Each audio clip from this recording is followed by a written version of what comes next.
ATM लुटेरे मुठभेड़ में गिरफ्तार। एसओजी व छावनी पुलिस का हुआ एटीएम चोरों से मुठभेड़, जिसमें एटीएम को गैस कटर से काटकर लूट करने वाले 3 लुटेरे गिरफ्तार हो गए। गिरफ्तार हुए लुटेरे एक और एटीएम को लूटने का प्लान बना रहे थे। इसी दौरान एक सूचना छावनी पुलिस को मिली। 10 जनवरी को भोर में 3 लुटेरे द्वारा रणनीति बनाकर कप्तानगंज थाना क्षेत्र के कप्तानगंज कस्बे में पुलिस चौकी से महज कुछ ही दूर पर लगे एटीएम को गैस कटर से काट 20,37,000 उड़ा ले गए थे। आज सुबह मुखबिर की सूचना पर जा रही टीम के साथ छावनी थाना के अमोलीपुर गांव के मोड़ के पास आज भोर में पुलिस और बदमाशों के बीच मुठभेड़ हो गई। मुखबिर की सूचना पर एसओजी टीम प्रभारी रोहित उपाध्याय, एसओ छावनी दुर्गेश पांडे की संयुक्त टीम बदमाशों को पकड़ने की गई थी कि बदमाशों ने फायरिंग शुरू कर दी। जवाबी कार्रवाई में हरियाणा के रहने वाले लुटेरे मुनफेड को गोली लग गई और वह घायल हो गया। वहीं मुठभेड़ के दौरान एसओ छावनी दुर्गेश पांडे को भी गोली लगी, लेकिन बुलेट प्रूफ जैकेट होने के कारण थानाध्यक्ष बाल बच गए। मुठभेड़ में बदमाश के 2 साथी भी गिरफ्तार हुए। पुलिस ने मौके रुपए गैस कटर सिलेंडर कट्टा भी बरामद किया है। बदमाशों का कप्तानगंज थाना क्षेत्र एसबीआई एटीएम लूटने में हाथ था। घटना के बाबत एसपी आशीष श्रीवास्तव ने बताया कि आज सुबह सूचना प्राप्त हुई कि कुछ संदिग्ध लाल रंग की वीडीआई गाड़ी से कुछ एक एटीएम को काटने का प्रयास कर रहे। सूचना पर तत्काल थाना छावनी और एसओजी की टीम पहुंची।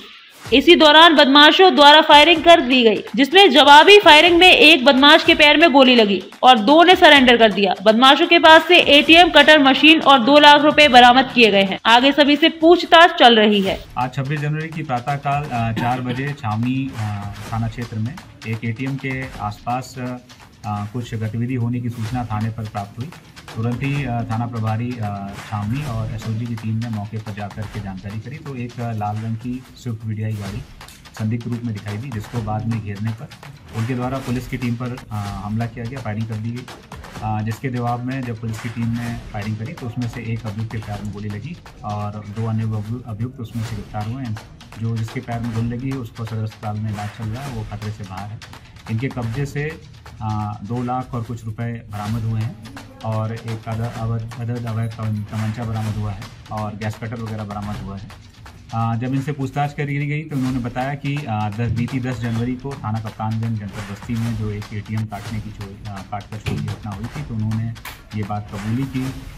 जो अभियुक्त जिसके पैर में गोली लगी मुनफैद अपने 3 अन्य साथियों के साथ में उस दिन एक स्विफ्ट डिज़ायर गाड़ी में यहाँ पर आया था, जिसमें राजस्थान का नंबर प्लेट लगी हुई थी जो गलत थी।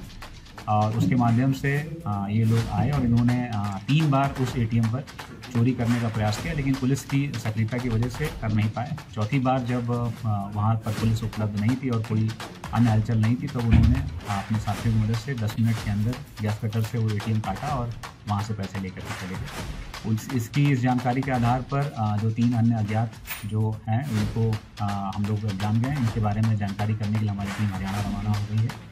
ये सभी लोग हरियाणा के मेवात रीजन के रहने वाले हैं। वहाँ के जनपद पलवल में इन्होंने इनसे जानकारी करी गई तो बताया गया कि इनके ऊपर कई दर्जन मुकदमे इस तरह के एटीएम चोरी के